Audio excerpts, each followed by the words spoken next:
me God. So help me God. All right, congratulations. The recruiter is going to tell you, say no to everything. Like, I did not get no peanut butter shot. The duck walk is real. We was in our underwear, walking like little ducks.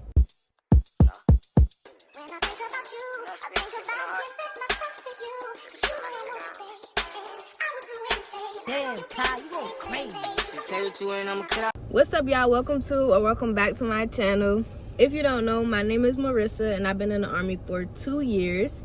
I have a whole bunch of videos like basic training story times and just Army content on my channel because when I was joining, I was Googling like what happens here, what happens this, what they expect here, what do you do here, and I just want to, I want to give insight on the Army from a female perspective, and I want to answer questions that I wish I knew before I joined. But today I'm gonna be doing a video on what happens at MEPS or what to expect at MEPS. If you don't know, MEPS is where you go to take the ASVAB, where you go to in process, where you like swear in, all that good stuff. But obviously, some people don't make it past MEPS. MEPS determines if you are medically qualified for the military, like the Army, the Navy, the Marines, the Coast Guard, any component, any branch in the military, that's where MEPS determines. First things first, you went to the recruiter's office, you took the practice test, and your recruiter felt like, okay, you was ready to go to MEPS. So for me, I went to MEPS 3 times during my whole like enlistment process, just because like I don't know, that's what my recruiter had me do. So first day, boom, I went to the recruiter station and I took the practice test. I scored decent enough on the practice test, and he was like, okay, I'm gonna schedule you to take the ASVAB at MEPS. He gave me a date to come back to the recruiter station so he could take me to MEPS. I came back to the recruiter station like a couple days later after that. It was super early in the morning, and he drove me like 30-45 minutes away to the MEPS station to go take the ASVAB. So when you first get to MEPS, it's gonna be like, it's always gonna be a group of people because it's the people always joining, but they just move in groups. I don't know, but that's gonna be the first day you learn about sitting and waiting, or like, you know, understanding the process. Like, all right, stuff don't move like this in the military. You gotta do this first, or you gotta wait, or you gotta get this briefing first before you do this. All right, so boom, we get there. They give us a little briefing, and then they gonna give you like this name tape, and it says like your name, what you there for. Like, it'll say medical, it'll say physical, it'll say ASVAB. So my joint said ASVAB because I was there to take the ASVAB. Okay, boom, fast forward. I'm in the little testing room. I take the ASVAB. So they're gonna tell you if you pass. I don't know if they tell you if they failed. I ain't failed. They told me that I passed, and he told me my score.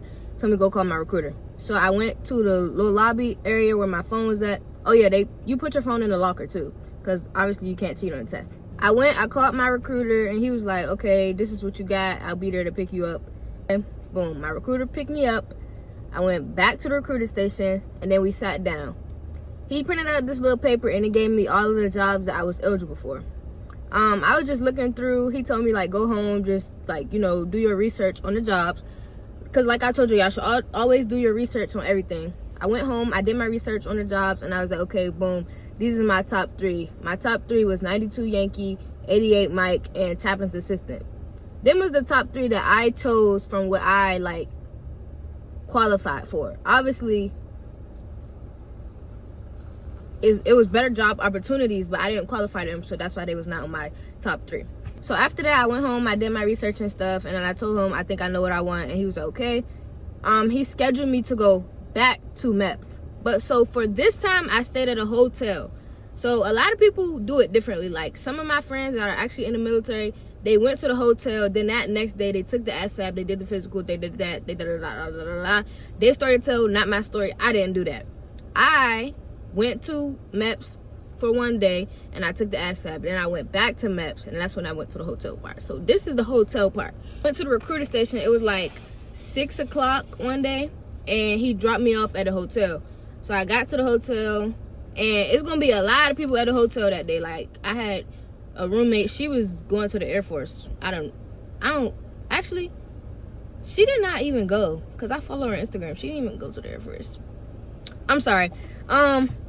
It's gonna be a lot of people at the hotel that day. Y'all all gonna get this mini briefing now. We all in like this conference room in the hotel, and we just waiting.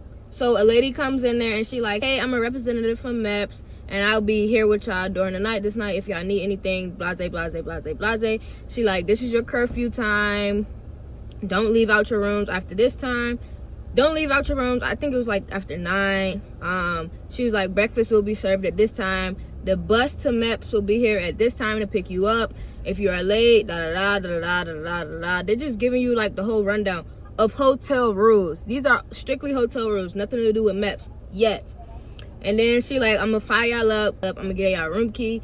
And then when you get to your room, everybody should have a roommate. That's what she said. She give me my room key. I go upstairs to my room. And then a couple minutes later, another girl, she come in there. She like, hey, we talking. Boom. I'm like, oh yeah, I'm gonna go do my physical tomorrow. And she like, oh, I'm gonna go take the ASVAB. And I'm like, damn. That's when I found out like everybody do it differently. It's no like set rule how you gotta do it. Fast forward to the next morning, we all wake up. We getting ready for breakfast and stuff. They give you good breakfast, girl. You don't ever get no breakfast like that again in the military. That's how you know you wasn't in the military yet. But we getting good hotel breakfast. I had like eggs, bacon, pancakes. I don't know. I didn't eat all my food because I never eat all my food. As for the buses pull up. So breakfast is over. The buses pull up. Everybody walking outside. So now we lined up. You got to show your ID so they can mark your name off. And then you give your room key to the lady as you get on the bus. Like, that's how you check out the hotel, basically. So we get on the bus. The bus is chill. Nothing scary. No drill sergeants. No, nothing crazy. We get on the bus. We sitting there. It's like a 15-20 minute ride to the MEPS station now, because like I said, we was at a hotel and our hotel was pretty close to the MEPS station. So now we on this military base and we get to the MEPS station. So we line up and then some like hoo-ha civilian come out and he like, y'all know how TSA workers be like, take your laptop, da da da. That was him. He was like, take off all electronics, take your phones out, da da da da da, because we finna go through security detectors when you first go into MEPS. So he was like, he coming out sounding like this big TSA worker, thought he was top-notch security. I don't know what he had going on. He like, all right, welcome to MEPS, da da da da da da da. They give you another rundown. It's rundown after rundown after rundown. So we get in there and then they like lock your phones up in that room. So right when you go past the security detectors, this little room and it got lockers in it and then cubbies. So people that stayed at the hotel, we put our bags in the cubbies and then we put our phone in a little locker and we locked it and took the key. After you lock your phone up in there, you go to this briefing room. And it's like this table and they already got your name tags printed out. So you see your name, everybody's name is in alphabetical order on the table. So me, my last name started with a Z, so I just went to the end of the table and I grabbed Z and I sticked it on my drink. So then like 15-20 minutes go by and they like, all right, everybody taking the ASVAB, stand up, and they left. They went to go take the ASVAB. Like I said, I already went to MEPS. This was not my first time there. I came for the physical part. So I got up and I went straight to medical. So first part of medical is you talking to this healthcare provider and the recruiter is going to tell you, say no to everything. Like this thing called Genesis. They already know everything that happened in our whole entire life. Like they're going to be talking to you about stuff that happened when you was 2 years old. Why would you know anything that happened to you when you was 2 years old? I don't know. But them healthcare providers do, and they trying to trick you. They trying to find any reason not to let you join the military, and it's true. So listen to your recruiters. If nothing is wrong, nothing is wrong, because they gonna try to not get you in. So that's the first part of the medical joint. You talking to the healthcare providers. They like, do you have any healthcare? They first gonna ask you off jump, do you have any healthcare problems? Whatever you answer, okay. They already know your healthcare problems. They literally have your whole freaking identity pulled up on that website called Genesis. So you answer, and they're like, okay, have you ever had any broken bones? Have you ever had any concussions? Have you ever been hospitalized? Have you ever had this, that, and the third? From this point moving forward, what you say is going to determine if they're going to be like, yeah, you eligible for the military, or nah, that girl crazy, she can't go, or he crazy, he can't go. Like I said, they already have everything pulled up. But like your recruiter said, say no. Because like, okay, say you fractured your bone when you were 6. You haven't been to the hospital for that fracture since you was 6. You 17, 18, 19, you trying to join. Why they bringing that up, I don't know. But if it hasn't bothered you, if you don't even remember it, don't bring it up.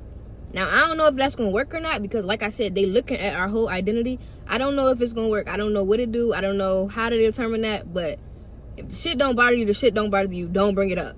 The healthcare provider is just going to ask you random questions. Have you ever been depressed? Have you ever felt suicidal? Have any question to get you like, gotcha, bitch. And when they get you, oh yeah, your recruiter is done. Your recruiter going to look at you like, what did we rehearse? What did I tell you not to do? Next phase is the physical exam.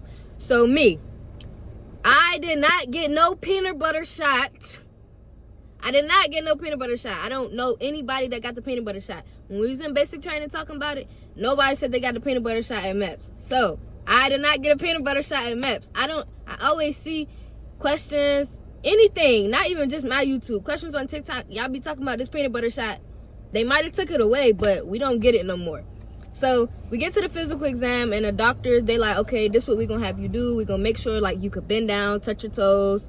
Yes, the duck walk is real. We was in our underwear walking like little ducks from one end of the wall to the other end of the wall. And females, do not wear sports bras. If you wear sports bras to MEPS, they're gonna cause a fake scene.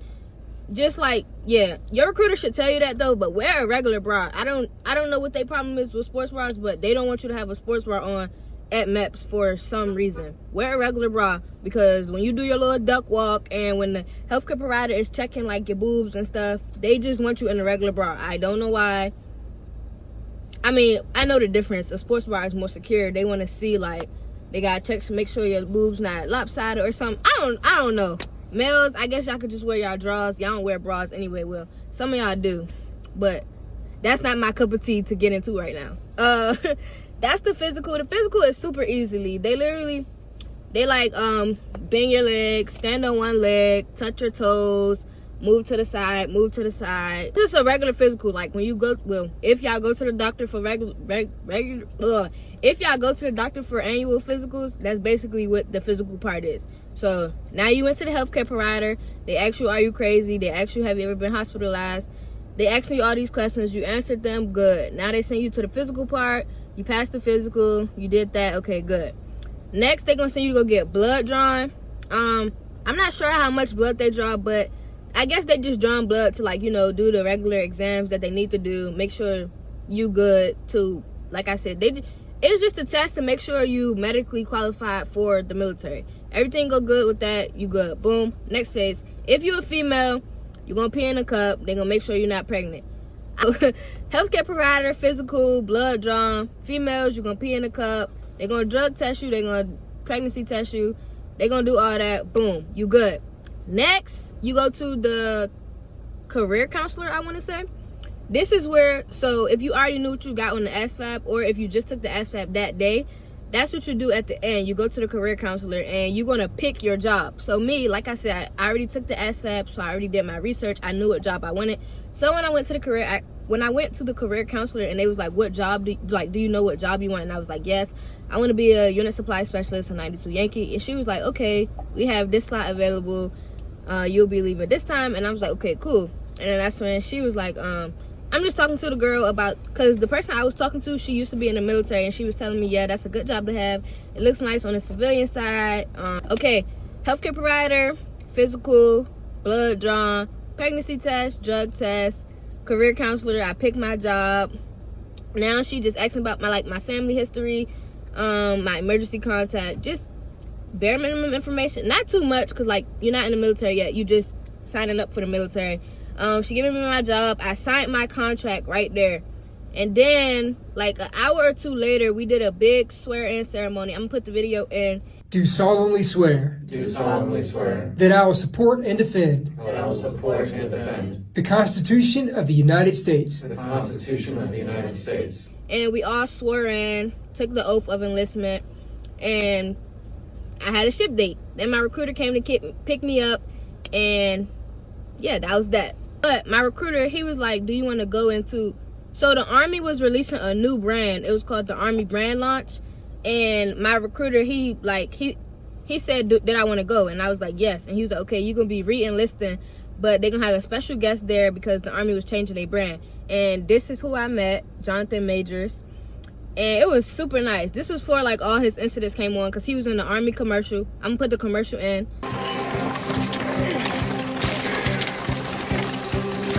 Here's a personal question for you.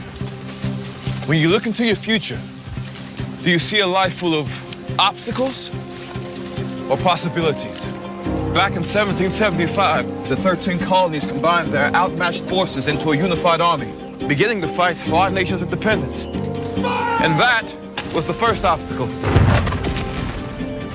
The Army made history by overcoming the insurmountable. But history is never over. The obstacles kept coming, one after the other, after the other. And the Army made history again and again, pushing back from the brink of disaster. When they was releasing the new Army commercial, the new Army brand, Be All You Can Be. And yeah, I was on a little website. I met a lot of important people that day. I'm gonna put a whole bunch of pictures over there of when I re-swore in. But that was nice. And then from this re-swearing, I left like 2 weeks later after that. But it was super fun. But that's MEPS. MEPS is not hard. MEPS is not scary. It's no peanut butter shot. You're gonna meet people if you stay at the hotel. If you don't, so be it. But yeah, that's what to expect at MEPS. If you made it to the end of this video, make sure you like, comment, and subscribe. And be sure to check out all my other videos, my Army Basic Training story time, my What to Pack for Basic Training, my military page. Check out all them videos and stay tuned for the next video.